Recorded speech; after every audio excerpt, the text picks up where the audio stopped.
Hello and welcome to the two-man power trip of wrestling. I'm your host, JP John Paz, with today a very special guest, a writer, an author, a journalist. He is, of course, ESPN's own a future author of an NWO book coming out as well, Mr. Marc Raimondi. Mark, welcome to Two-Man Power Trip. How you doing?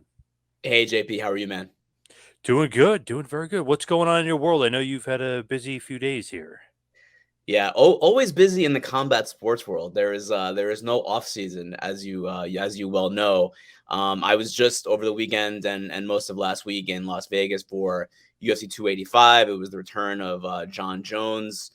He was going for the UFC heavyweight title. Of course, he is the longtime former UFC light heavyweight champion, and he won the UFC heavyweight title on Saturday night against Cyril Gahn. Really impressive performance. Very interesting and definitely very intriguing to see someone who people say is I would agree with this, the greatest of all time in mixed martial arts. The guy is 15-0 in title fights now. To see him return and come back and win the heavyweight title, pretty darn impressive. He's a guy that we're going to be talking about for a very long time, for decades to come, I would say. Not a lot of people are going to be breaking his records anytime soon. Funny, I was just talking to a buddy of mine. We were talking about that. Not the biggest John Jones fan, but I said he's got to be, regardless, he's got to be in the Mount Rushmore, if you will, the top heavyweights. But he was saying he's the GOAT. And I was kind of going back and forth. I was like, I don't know. Like some of the guys he beat, they were, and then you could say he's got one of the best resumes ever. But I was like, I don't know. Rampage wasn't really in his prime. Was Hua in his prime? Was Belfort in his prime? Like you could kind of punch some holes in it, but now they went up to heavyweight and just dominated again, like he gone, like he was nothing. It's like I don't know, maybe maybe he is too good for everybody else. Yeah, I mean, 12 years after he won his first title, moves up to heavyweight and wins that title against one of the best guys in the world, and someone who a lot of people said that he was gonna have trouble with Gon, because Gon is so fast, so agile. His striking is so precise, and Jones just went out there and dominated him. I really feel like, I mean, all things aside, and I know that you can put a few. You can throw a few, monkey wrenches in the resume because of a couple of drug test failures, and of course all of the outside the cage issues that John Jones has had over the years. But in terms of just resume in the cage, I mean, the man has never really lost. His one loss was via disqualification in 2009 against Matt Hamill in a fight that he was completely dominating and probably should have never been a disqualification in the first place. Right. He's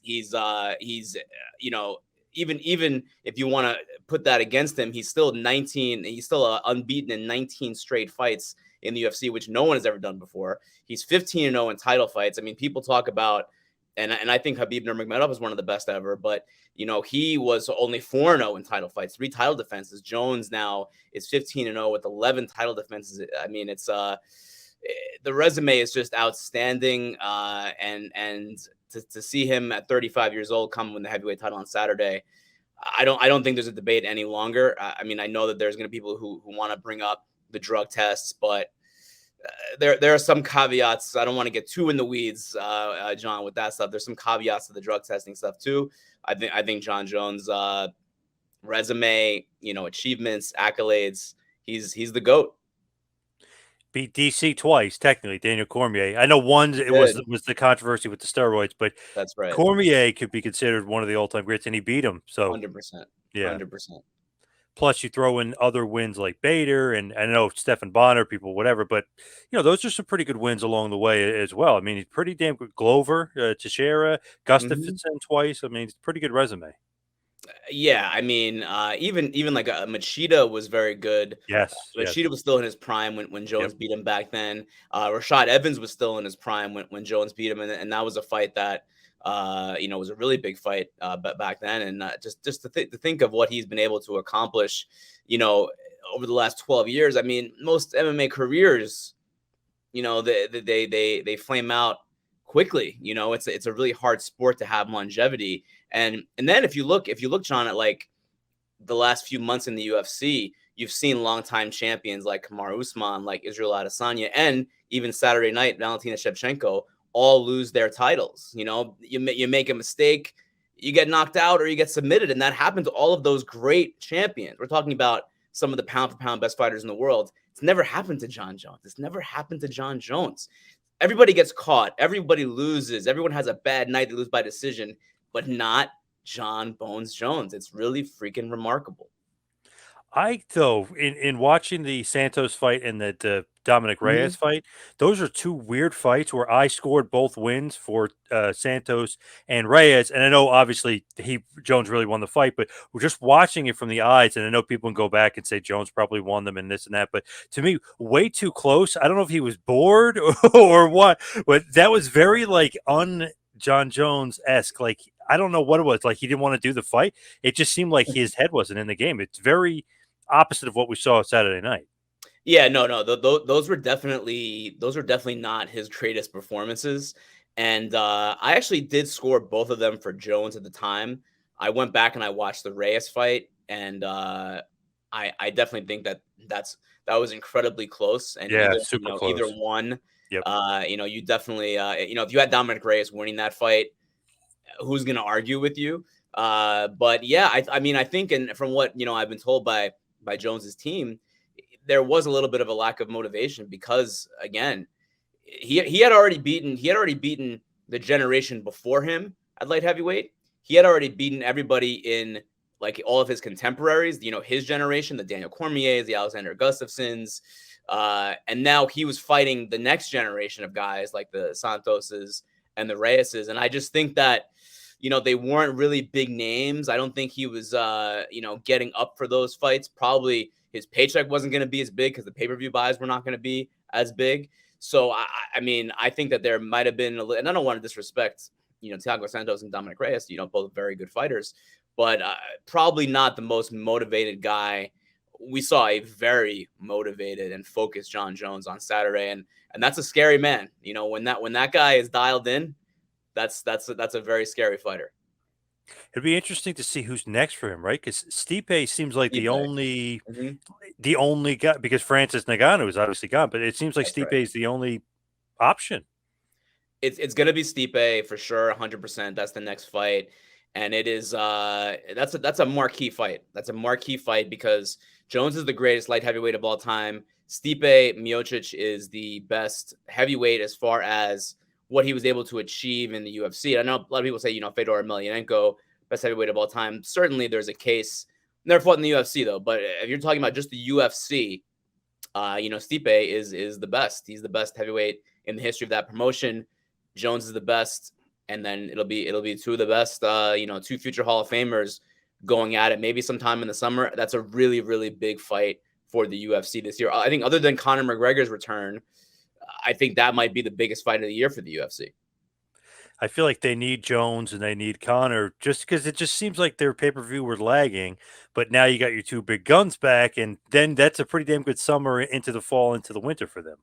Yeah, I think it's going to be a really big year. Last year, I mean, as far as like the big money fights, there wasn't as many last year. But the UFC just keeps chugging along, and they do so well. Even the fights that are not we say big money, they're still doing incredibly well. They're still making a ton of money off of those fights. They are still they're still growing their fan base on ESPN Plus. I mean, certainly the UFC is not going anywhere or any kind of a downslide. May not have been the biggest year in 2022, but I do think that 2023 is going to be a really big one for them. You got Jones back. You got McGregor, who by the way, is already in Vegas. We saw him last week. He's coaching the Ultimate Fighter. They're filming that right now in Vegas, and that's going to be out in the summer. I think beginning in May, and it'll run on ESPN all summer. So that's also big. Just having Connor on the Ultimate Fighter, that's going to do big numbers, and that'll set up that big fight with him and Michael Chandler probably toward sometime in the latter half of the year. They're not exactly sure exactly when, whether it'll be September or maybe November at MSG or December. I would probably, if I had to put money on it, I would probably say closer to December. But either way, it's going to most likely happen. Very, very, very, very good chance it happens in 2023. And another big fight. I mean, and there's big fights coming up for big rematches coming up for the UFC. Those champions that I mentioned who had lost, Kamaru Usman and Israel Adesanya, they're getting their shot back to try to get the titles in those bouts they lost coming up in the next couple months. So yeah, I think it's gonna be a very, very big 12 months for the UFC. Man, Johnny Bones Jones and Stipe is definitely a fight I'm really looking forward to. That's going to Hmm. be awesome. Regardless, I think that's going to be awesome. To me, though, Chandler, I love him. Always loved him. Bellator. Always was a big fan of him. But to me, never always fought like the smartest fights. And Connor seems like he's a high IQ fighter. So that kind of seems like trouble for Chandler. I know Connor's been off, but that just seems like trouble for Chandler to me because he just seems like he takes too many risks. And Connor's so smart, he'll just pick him apart. I mean, you make a very good point, John. I mean, and I think even Michael Chandler would not necessarily dispute that because he's an action fighter. He is an exciting fighter, Yeah. and sometimes that means making the decision to throw caution to the wind rather than taking the more safe route to a victory. Michael Chandler was a phenomenal wrestler at the University of Missouri. He was on the same team back then with Tyron Woodley and Ben Askren, who were also great wrestlers at Mizzou. Yeah. And he has that ability to put you on your butt. And he doesn't use it all that often because he is an action fighter. And you know what? But here's the thing: it's like that's why people love Michael Chandler because he does fight that way. Even if maybe it would be easier for him to win, the path is a little bit quicker with some takedowns, mixing in that wrestling, some top control. That's not what he wants to do. He wants to get out there and put on a show. And to be honest, that's why he's in this position. That's why he is the opponent for Conor McGregor because it's an exciting fight. That's what people want to see. That's what Conor wants in his return fight. That's what the UFC wants in Conor's return fight. So that's kind of what makes Chandler who he is. And yeah, he's a great guy. I mean, I've known Chandler now for I think it's over 10 years, and just a gentleman, a class act, and I'm so happy for him that he's getting this fight because a few years ago he was in Bellator. He was had that weird. He lost his title in a weird way at MSG when he got his leg kicked and it Yeah. hit him on Brent the Primus. nerve and he had Yeah. a drop foot.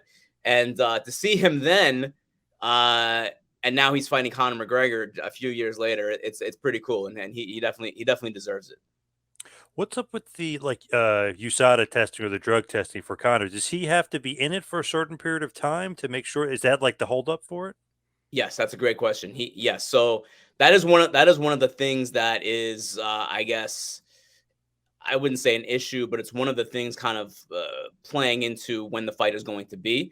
McGregor needs to be in the USADA drug testing pool for a span of 6 months before he can compete again. So it's March now. 6 months from now is already September. So if that fight was going to happen in September, McGregor would have to be already in the pool or getting into the pool as we speak. And I did ask USADA last week, and they said nothing has changed. He was not in the pool as of late last week, so I'm not sure if anything has changed in the last few days. But that's kind of why I say that maybe December it makes a little bit more sense because he's not in the pool yet. He's filming the Ultimate Fighter. And then he'll go back to Ireland. He'll probably get in the pool, get into a training camp, and get ready for that fight later this year. Is there a reason why a fighter wouldn't jump in the pool earlier rather than later? Is there is he injured or what's the reasoning behind it? Well, the original reasoning behind it was that he had that broken leg in the fight against Dustin Poirier in July 2021. So he broke his gosh he broke I can't think of the name. I think it's the tibia, right? And maybe the fibula and tibia he broke in that fight against Dustin Poirier, which is almost 2 years ago now. So I think that he went out of the drug testing pool because he was rehabbing. And I mean, I know some people are going to say "Oh, well, what was he doing?" When he wasn't in the pool. It's a good question. Well, whatever he was or was not doing, it has to be out of his system before he goes back into the drug testing pool. And Right. and I mean, he's also supposed to disclose to USADA everything that he did. So it might be a little bit of a loophole in the UFC's anti-doping program in USADA's anti-doping policy with the UFC. But that's what it is. And he's out of the pool. He's got to be in it for 6 months. He has to test negative in at least 2 tests before he can get back into the cage and disclose anything that he did during his time off if he was taking stuff to rehab. I mean, it's a broken bone, and he's an elite level athlete. He probably needs certain things to rehab such a devastating injury if you're going to get back and fight. If you're going to get back and throw kicks again and get kicked in the leg again, you're not going to be taking the same stuff that maybe you or I would take if we broke our legs. So that's kind of what it is. And I don't. I mean, I know that he got a lot bigger during the time off. You can see it on his Instagram. He looks Yep. pretty. He looks pretty. He's a body guy now, as they would say in the world of pro wrestling. But Yep. look, that's all happenstance and hearsay, and we don't know what he did or what he didn't do. So can't really speculate on that. But yeah, he does need to be in the pool for 6 months, and he's got to pass at least 2 tests before he can get back in there. Were you surprised he didn't go for like a boxing fight or something next? So, not to avoid, obviously, you're not going to get kicked in boxing, but almost that would be a little bit easier for him. And he may even make more money doing that. Yeah, I mean, that's always a possibility with McGregor. There was a point before the Poirier fights got booked that him and his team were talking very seriously with Manny Pacquiao. Didn't Right. end up Yeah. happening. And he ended up taking the Poirier fights that year in 2021. And look, him and his team are always having those types of conversations. And there was even reports out of the UK, I think, or maybe it was Ireland a few months ago that he was in talks again with Floyd Mayweather. I don't think there was any real truth to that stuff, but the fact is that he's under contract with the UFC, and he can't do anything outside the UFC without them giving the go ahead and without them really promoting him in that fight. So if the UFC wants him to get back in the octagon and fight somebody over there, that has to be his top priority. I think he has, depending on who you ask, he has 2 or 3 fights left on his UFC contract. I think his team would say 2. I think the UFC says 3. So we'll see how that shakes out. So right now, it looks like the second best heavyweight in the world, Francis Ngannou, because John Bones Jones might be number one. I still would say Francis Ngannou is the best heavyweight in the world. What's his status? Free agent, very likely going to box at some point. Against who? Don't know. I know he said that he wants to box possibly this summer. I think that there might be some offers out there for him to box one of the bigger names, whether that's like a Deontay Wilder or Tyson Fury seems to be tied up with Alexander Usyk. I don't think he's going to be Tyson Fury and Ngannou anytime soon. Anthony Joshua's a guy out there. These are all things that him and his team are kind of dealing with and trying to figure out, to see what's next. But it doesn't seem like there's going to be any kind of reconciliation with the UFC anytime soon, unfortunately, because, man, Francis Ngannou versus John Jones would have been a monster fight. My goodness, that Yep. would have been. I mean, that's one of the biggest fights the UFC can put on. Again, outside of a McGregor fight, that is a big, big, big money fight, and it's just a bummer that it can't happen because of it's almost like people talk about boxing and how they don't get those fights to happen. And the UFC is usually really good about getting the fights that fans want to see to happen. But in this case, they just could not come to terms with Ngannou. It's unfortunate. It really is unfortunate for both sides. And we'll see what Francis does next. Maybe I think he'll fight again in MMA. I don't know if that's with the Bellator or a PFL or even, somewhere overseas. But I do think he'll box this year, and maybe he'll even fight in MMA this year too. It'll be interesting to see what he does because, how many times, if ever, I don't think since Randy Couture has a sitting UFC champion left as a free agent. It's like it's so rare. So all eyes will be on Francis Ngannou this year to see what he does, and if it's a success, whatever he does, you might see other fighters trying to take that risk and rolling the dice. The problem is that once you kind of have that. That butting heads with the UFC, maybe they don't want you back. And look, as good as Francis Ngannou is, the UFC is a freaking machine, and they just keep chugging along. No one fighter is going to, tie them up. They're going to keep chugging along, and they're going to keep doing good business with their fight nights and their pay-per-views and their big fights. And then it's hard to stop that train is rolling downhill, with or without Francis. I love him and I want to see him fight, and I hope he gets paid everything that he wants, but the UFC machine is going to keep rolling. To me, it's crazy. It's like arguably the best heavyweight. He's the heavyweight champion. I know he's stripped, but he's technically the champion, and he could show up like at Bellator or something. And Mm-hmm. I know it's one of those things. You're like, Maybe he can pull a Medusa and put the UFC title in the throw in the trash. Go garbage. to Bellator and on Yeah, Showtime, put it in the trash. yeah. That's not a bad idea at all. It's actually a pretty good idea. The only thing is, it's like, is it the money though? Like, would Bellator be able to afford him if he wants as much money as he wants? It wasn't even so much of a money issue with Ngannou. Certainly, money is a part of it, but I do think that the UFC was offering him enough money that that he would accept it. I don't think the amount of money was really in question. The issue with Ngannou is that he's always wanted to box. He's always wanted to box, and this is a guy. I'm not sure how familiar you are with his story, but he was digging, he was digging in mines and digging, freaking, basically digging ditches in Cameroon. That was his upbringing. That's what he did his whole, childhood into early adult life. And his goal was to get out of Cameroon and stop what that manual labor there and become a boxer. And that's how he ended up in France. It's a crazy story. But he was able to, flee Cameroon, go across the Mediterranean, and he ended up in France. He was in prison for a little bit in Spain. It's a crazy story, but it was all about boxing, is my point. It was all about boxing. He did all that because he wanted to box. It just so happened that at the time he found an MMA gym in France, and they turned him into a devastating MMA fighter. And he was really good at that. And that's how he started, on that path. But the dream for him was always boxing, and he wanted to do that while still being in the UFC. But that's just not, their contracts don't allow for fighters. McGregor did it against, of course, Mayweather, but that was a very rare occurrence where the UFC was a part of that deal and what have you. And it wasn't even written into McGregor's contract. It was something that the UFC did kind of like outside the scope of that. So Ngannou, I think, would have stayed in the UFC if they said, "Hey, yeah, you can go box. We'll let you go box, and you can come back and and fight." The UFC just doesn't. They don't operate that way. That's not how they run their business. And then another issue is that the UFC and really all MMA promotions, they have some pretty restrictive policies in their contracts where, okay, the contract is over. Okay, great. Well, it's not really over because the UFC has a certain amount of time, whether it's a 30-day or 90-day exclusive negotiating window with you. And then once that exclusive negotiating window is up, there's a 1-year matching clause.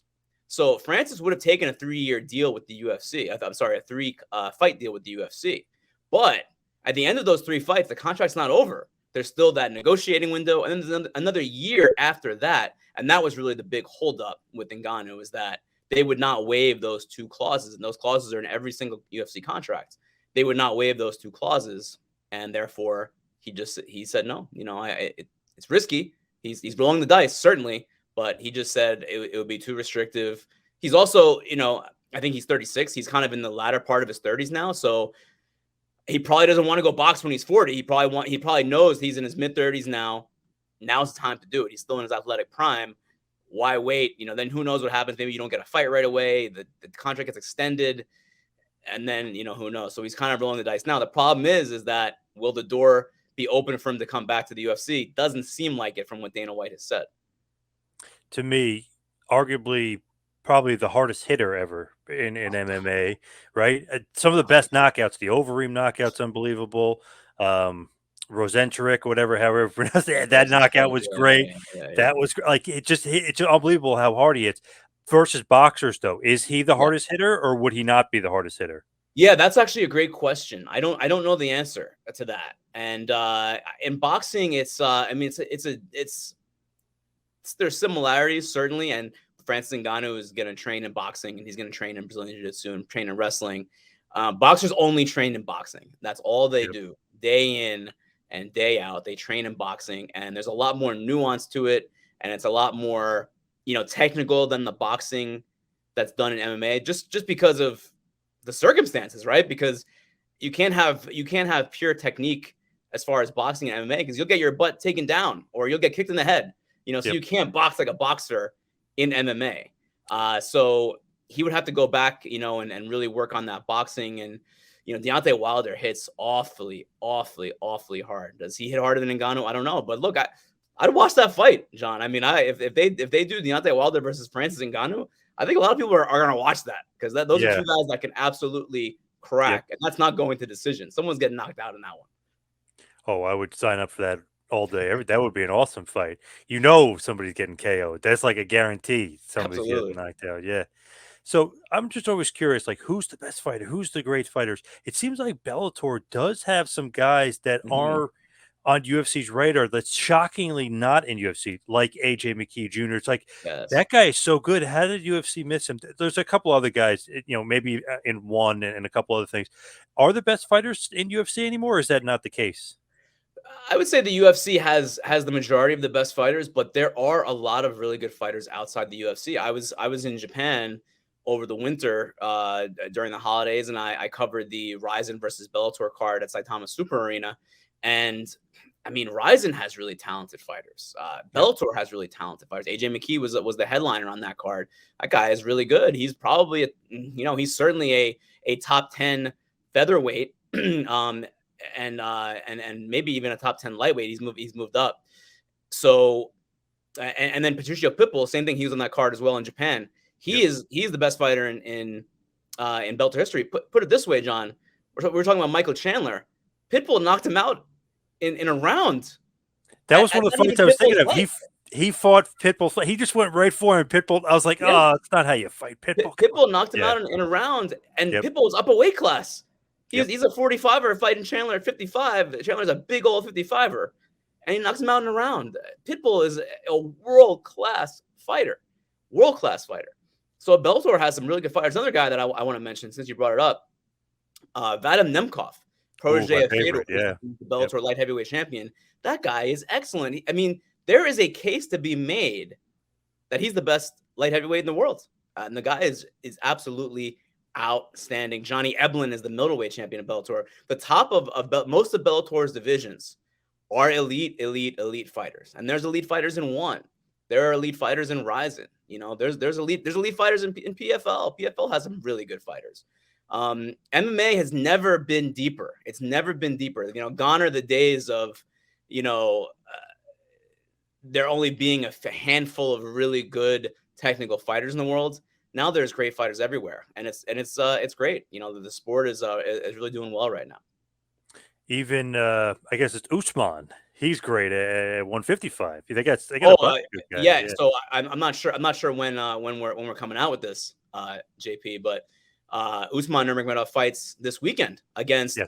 former Bellator lightweight champion Benson Henderson, and that's in the Bellator lightweight World Grand Prix. Which I also love that about Bellator, that they try to do things differently. They do tournaments, Yep. and you don't want to be. This is the same thing with in pro wrestling too. Like, you don't want to be WWE light. You want to differentiate. Maybe you want to have a Texas death match with Hangman Page and John Moxley Right. at Revolution, and have just a bloodbath. It's different. Bellator does different stuff, and that I think it's a positive thing. And yeah, Usman Nurmagomedov, his coaches say that he might even be better than Habib one day, his cousin, of course. And he's an absolute stud at 55. I mean, if you get a chance to watch that kid, I mean, he's still in his early 20s. I think he's 24. Yeah, I think he's 24, 25 now. He is an absolute stud, and he's going to be around a long time, and he's going to be probably dominating for a long time. It's funny, these Russian guys, they're like, oh my God. Even Amasov, who I know Oh, is I guess he's more Ukrainian than Russian, Ukrainian, yeah. but he's undefeated. It's like all these guys are Oh God, unbelievable. And I Bellator's can't just believe all their champs are I didn't mention Amasov talking about Bellator champions. That yeah. guy is phenomenal. I mean, that guy can go fight Kamaru Usman or Leon Edwards tomorrow, and that would be a competitive freaking fight. I mean, Amasov is an absolute stud. Stud. Logan Storley, it's so funny. He's like, this guy's been training the whole time. That's exactly what I was thinking. I was like, did he go to war or was he been training this whole time? I was like, holy crap, he killed him.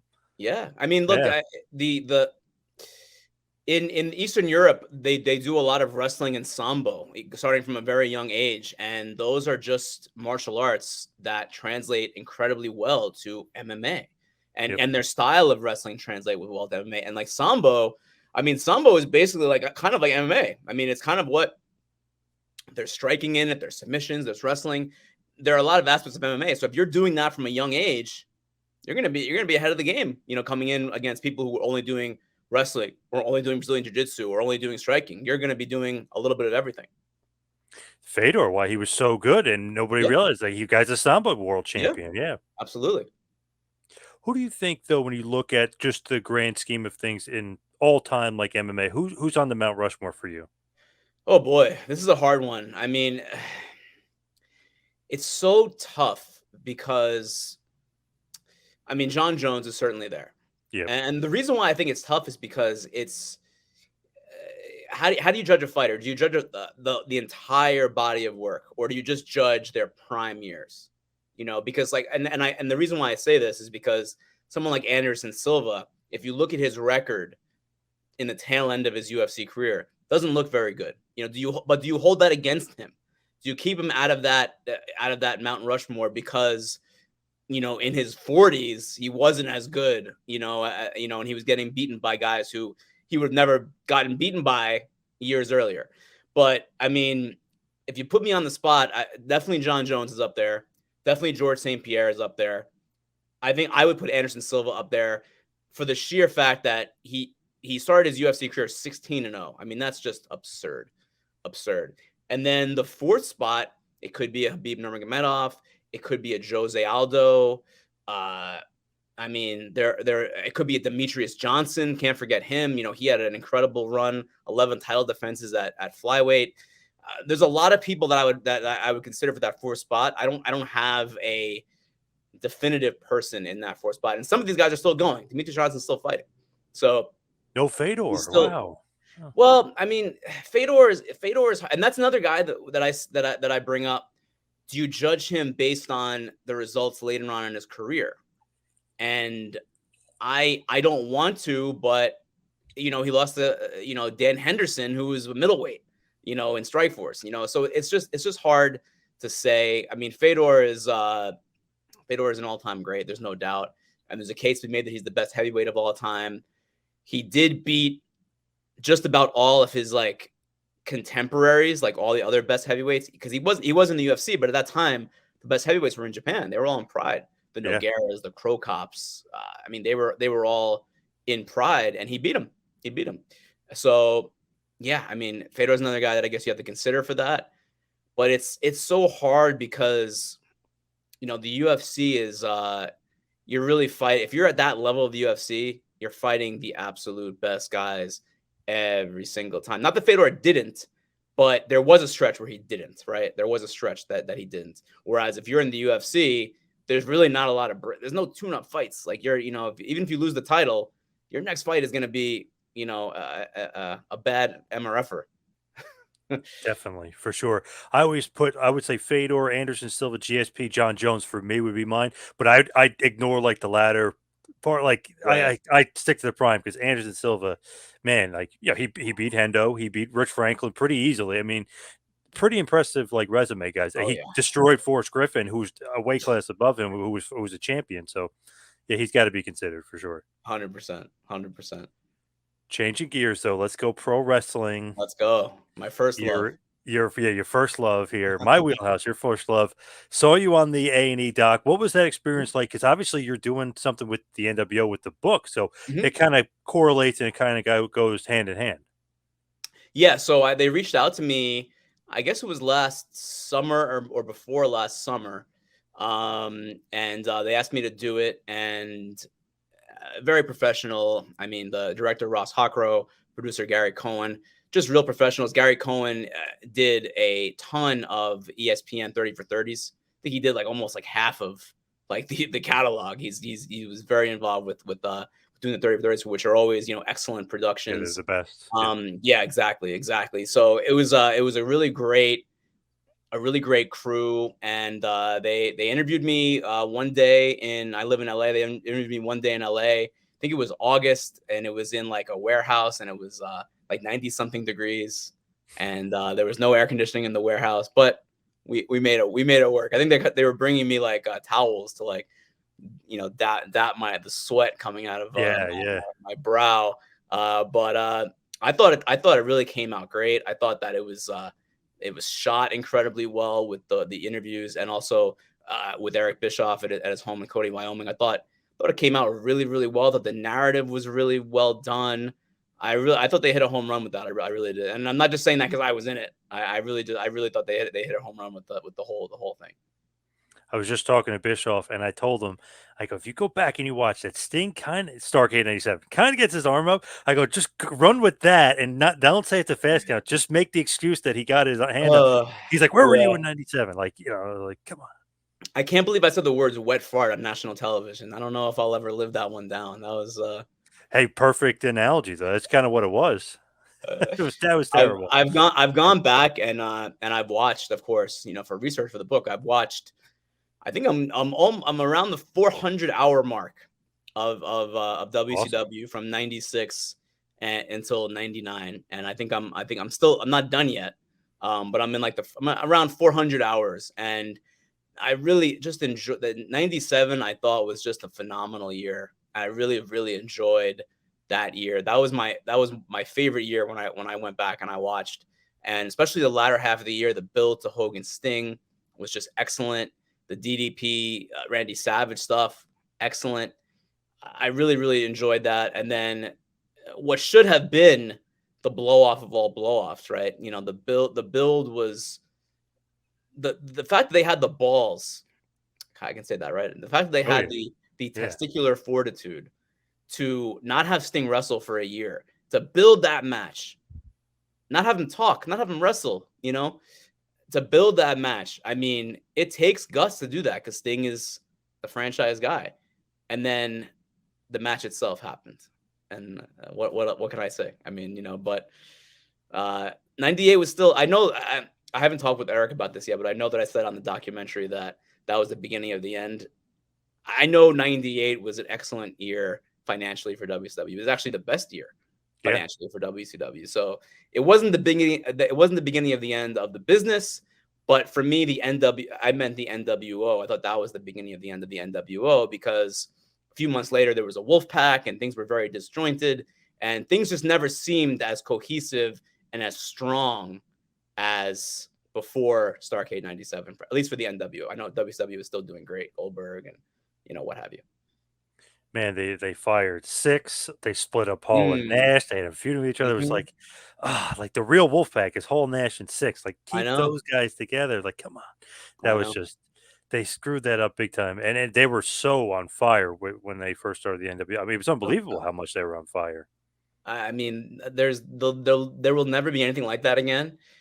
It was lightning in a bottle, and it was just all the right people in place, the right situation, the right climate. It was just like, I mean, it was just kismet. It was like a shooting star where everything aligned, and it came out with the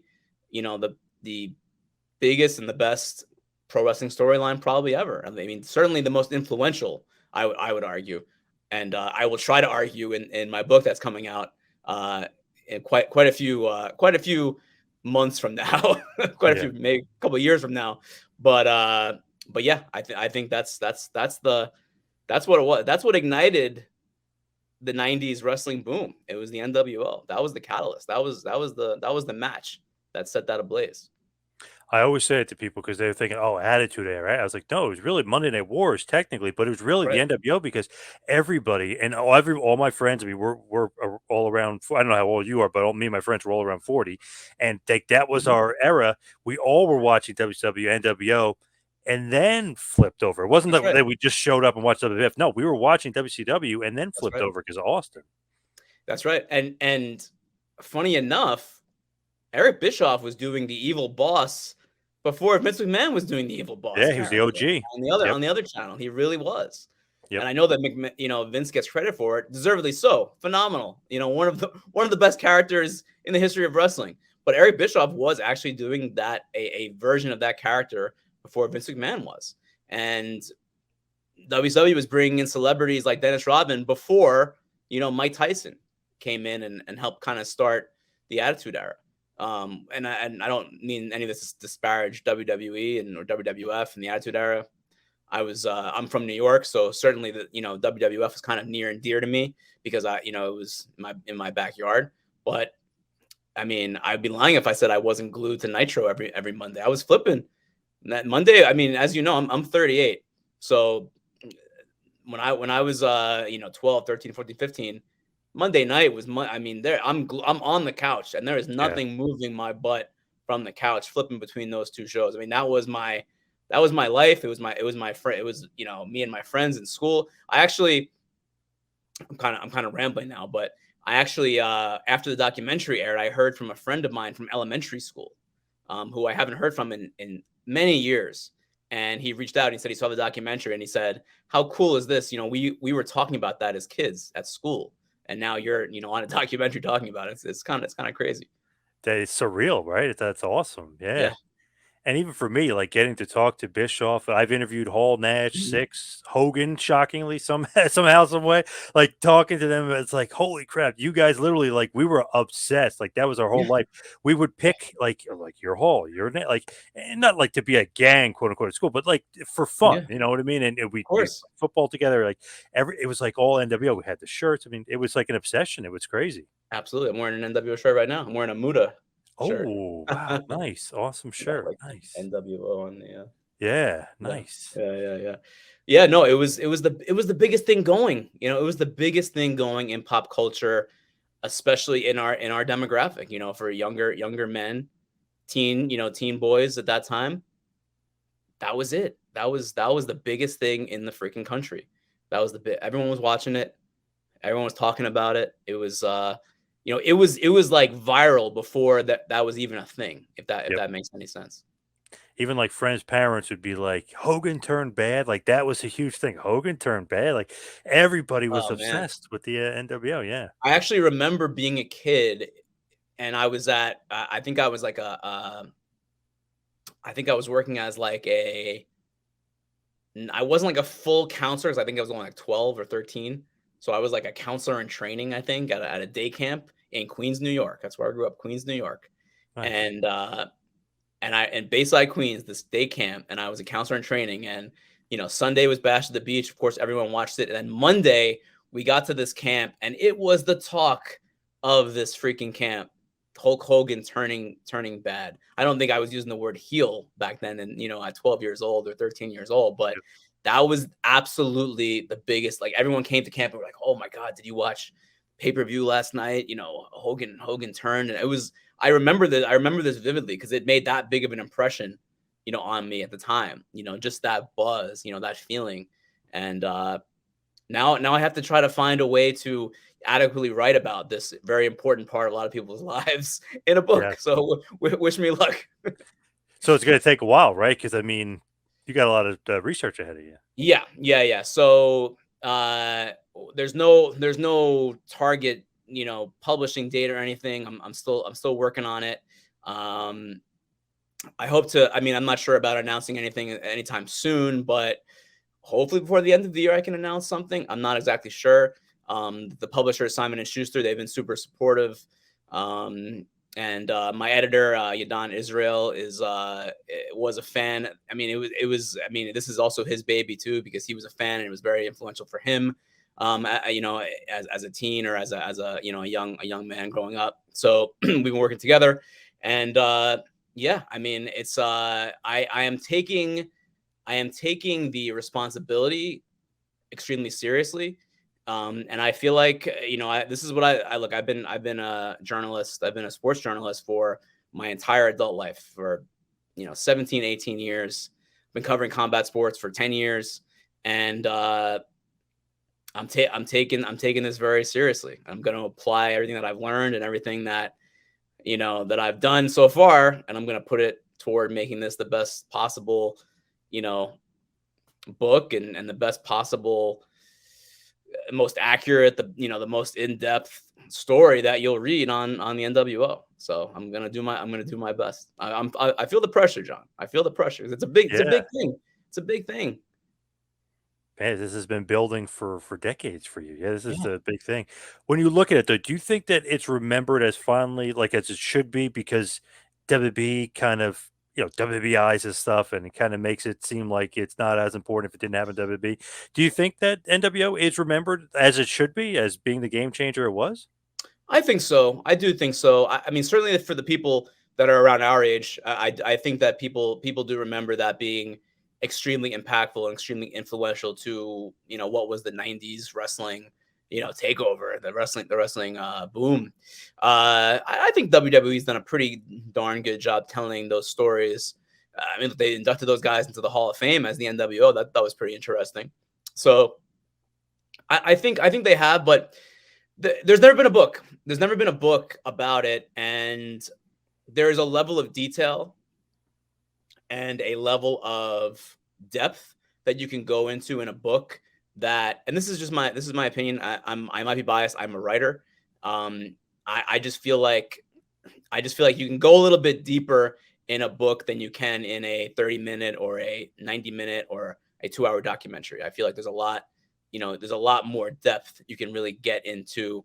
And this book is also about, how this influenced pop culture, how this influenced the country, because people, I stand by this, people who were watching then, people who were around our age, mid 30s, early 40s, mid 40s, we are all professionals, and we're all doing something right now, and that left a stamp on us. That left us, whether we even know it or not, whether it's conscious or subconscious, watching that back then influenced us. And one of the things that I want to accomplish with this book is to show that.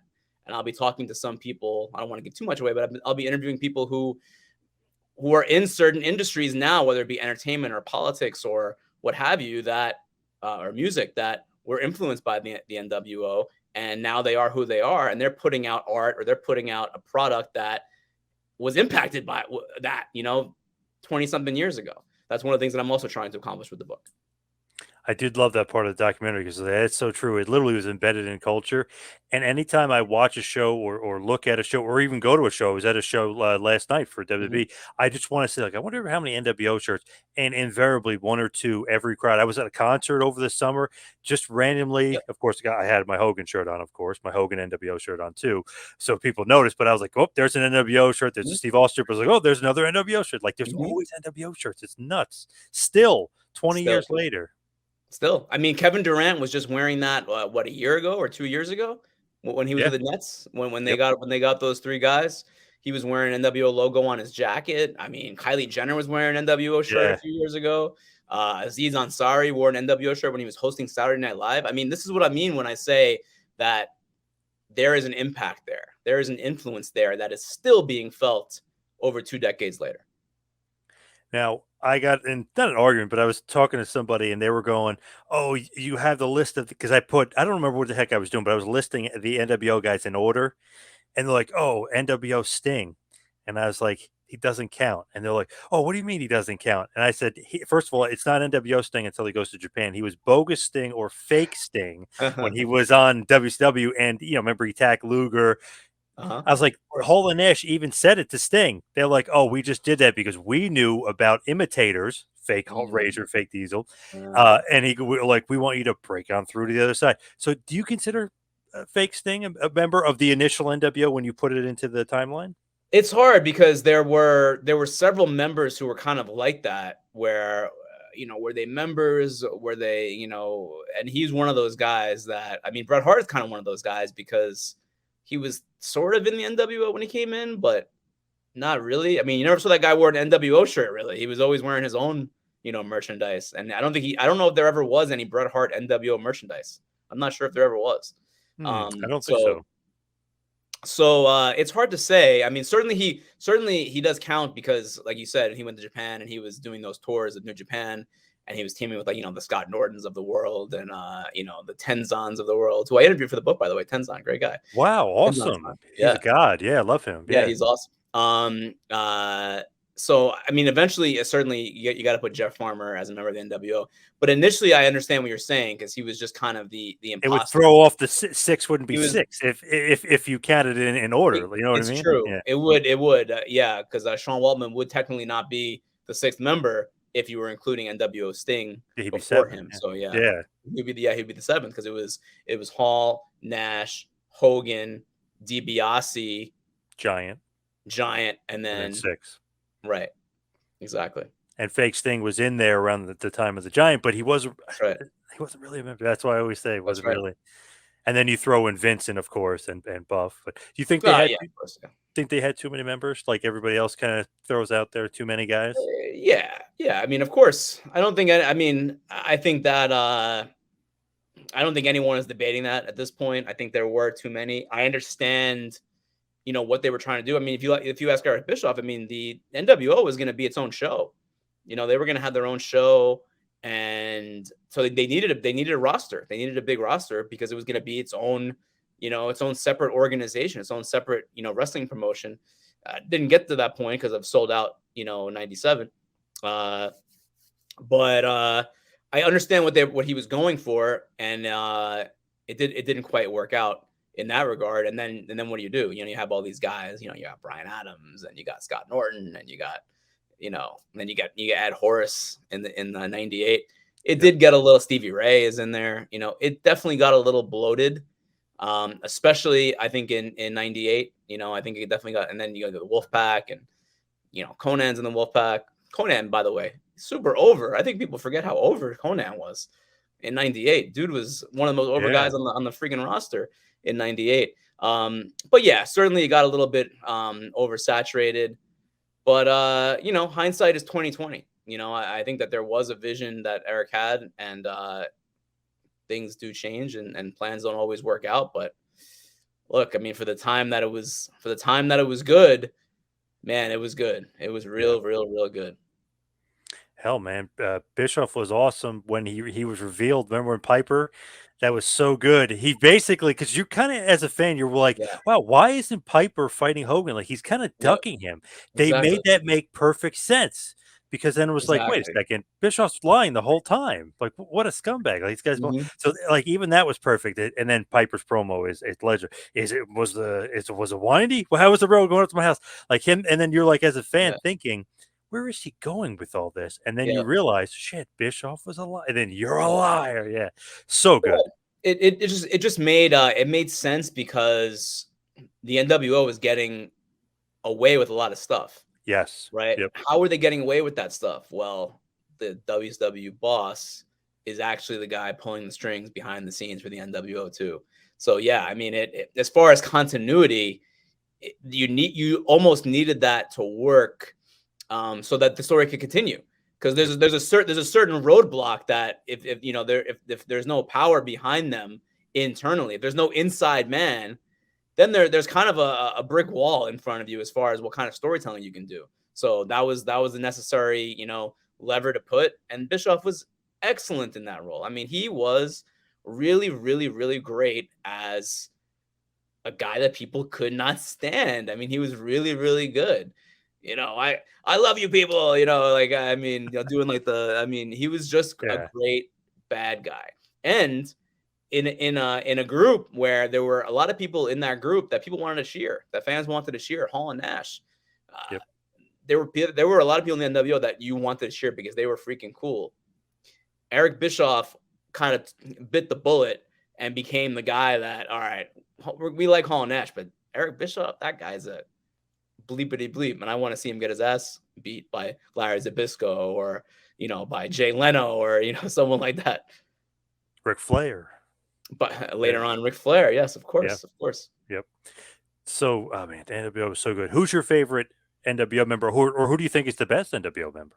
Oh God, okay, how can I answer that? I don't know. Oh God, that's an impossible question because it's a group that's like it's greater than the sum of its parts, but it's also the people in the group, they all had their different qualities that elevated things. It's hard to have it without Hogan turning heel. Yep. It's hard to have it without Kevin Nash. It's hard to have it without Scott Hall. It's hard to have it without Eric Bischoff. It's hard to have it without Sean Waldman during a stretch. So it's so hard to say. It's impossible. It's like asking who my favorite child is, John. God, how could you ask me such a hard question? Who's my favorite NWO member? Gosh. I always say Hall is the best because you can't do it without Hall. I don't know. He's the Oh, perfect, like, pretty. cool ass guy where you're like, oh, this, like, he could kick ass, but then he's so cool. Like, he's got every quality you'd want. But then I think Hogan is probably the most influential. Like, he needed to turn heel because that's just set the world on fire. There was something about. I mean, first of all, when Scott Hall is on your TV screen, and remember, I've gone back and I've watched around 400 hours. I'm not. Right. My brain is probably mush right now, but when Scott Hall is on the television screen, you are watching what Scott Hall is doing, whether he's talking, whether he's wrestling, whether he's just freaking walking down the aisleway. that is a guy that he exudes so much charisma. He's just so there's just something about that guy. It's a different level. And I don't even think I remembered it as much. Like going back, it all came back to me just how special he was as a performer. I mean, just an effortlessly cool, charismatic guy. And Nash kind of the same thing. And the thing about Nash too that I loved is that he never Kevin Nash never fit into the wrestling tropes ever. Like he was so out. Everything that he did was outside of the box. Everything that he said and did, it didn't fit with what you would think wrestling is. So it kind of threw you off, which is so perfect for the NWO, like coming down to the ring with a coffee cup. Well, who's the hell is drinking coffee down to the aisle? Like, what? It's Kevin Nash. He's just freaking cool as hell, and he does whatever the f he wants. It's Kevin Nash. Just that kind of stuff. Again, just effortlessly cool. Wearing like FUBU. Doing like the Tupac bandana. I mean, just an effortlessly awesome guy, just a guy that you want to hang out with that guy, like you want to go have a beer with that guy, you want to sit down and have a conversation with a guy like Kevin Nash. He's just freaking cool. And it didn't even matter that he was like 7 feet tall. He was larger than life, even being 7 foot tall, if that makes any sense. For sure, and never yelled really in his promos, which was Never like needed to. unique. Yeah. Didn't need to. You want to hear. Everyone's shutting up when Kevin Nash has the microphone. You don't need him to yell. You're watching what that man has to say. And again, there's no, like, his promos, like there was no tropes, no wrestling cliches. You know what I mean? He just felt like an original. He really felt like an original, and he just felt different than a lot of other things that were going on at the time. So as we wind it down here, we head towards the finish. Just a couple quick hitters for you. Yeah, I know you're a Northeast it's guy, fun. Northeast guys too. Favorite wrestler of all time? Oh man. Well, as a kid, as a kid and a teenager, as a kid it was probably like Hulk Hogan and then Ultimate Warrior, like as a younger kid, because I probably started watching. I was born in the mid '80s, and I started watching probably like in the either late '80s or early '90s. I started pretty young, watching wrestling. Love the Ultimate Warrior as a young kid, and then as I got older, I was a big Shawn Michaels fan. I like Shawn Michaels a lot, and I haven't really thought about it too much as an adult. But I'll stick with Shawn Michaels. I mean, at the time, I thought he was the man. Favorite promotion? Oh my. I probably leaned a little bit toward WWF. Being from New York, being from Queens, it was more accessible. I really liked ECW. In as I got a little bit older into my teen years, again they came to Queens, and I went to the Elks Lodge, and I did love ECW. But I guess gun to my head, probably WWF. Now I watch everything. Now I'll go watch Stardom. I'll go watch New Japan. I'll watch some GCW. I watch if there's good wrestling, I want to consume it, no matter where or what it is. You have a favorite match or like a favorite moment of all time? Oh boy, that is really hard. Well, so as a kid, we'll start with moments. So as a kid, I vividly remember the angle with Macho Man Randy Savage and Jake the Snake Roberts and Damien the Snake and Elizabeth, and the Snake biting Randy Savage's arm while Macho Man was stuck in the ropes. And I was what was that, 92, 91? Yep, 92. Yep, 92. So I was probably 6 or 7. Yeah, probably 7 in 92. I'm a writer, so I'm not very good at math. I was born in 84, so I was turning 8 that year. So I was probably 7 when that happened, because it was early in the year.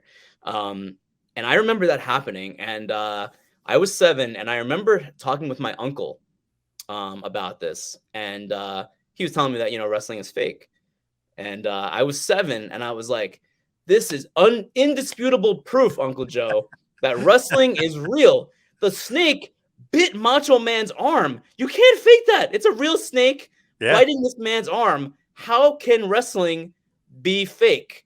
Wrestling is real. Look at the snake biting Macho Man's arm. I remember that vividly, having that conversation with my uncle. I saw him a few weeks ago, actually. I should have brought that up. But that was a moment that I won't forget. That was And then real. match, That was real. it was, I mean, yeah, he really did bite his arm. They got me. They got me. And then match, oh gosh. I mean, I remember as a kid, and look, I know it's not a great work rate match or anything, but Hogan Warrior in '90 I remember that a lot. The Shawn Michaels Undertaker matches at Mania were awesome. Modern day, gosh, because I mean the work rate has gotten so good. I saw. There's just so much good wrestling now, man. Like there's so much good wrestling. I'm just trying to think of like what my favorite matches that I saw in person, and I've seen so many. I go to a lot of wrestling. Like I don't care. I'll go to anything. I'll go down the street. My girlfriend lives in Mexico. We'll go to Lucha Libre where she lives in Mexico. Oh, nice. And it's always fun. I've been to Japan a few times. I've seen a bunch of wrestling in Japan. The Omega Osprey match in January at the Tokyo Dome was absolutely unbelievable. It's one of the best matches I think I've seen in person. But there's been so many. There's been so many. I've been to a bunch of manias now. I'm really, really lucky, because I'm kind of living the dream that like I had as a kid in some ways, where not only do I get to go to all this stuff, but I get to write about it too.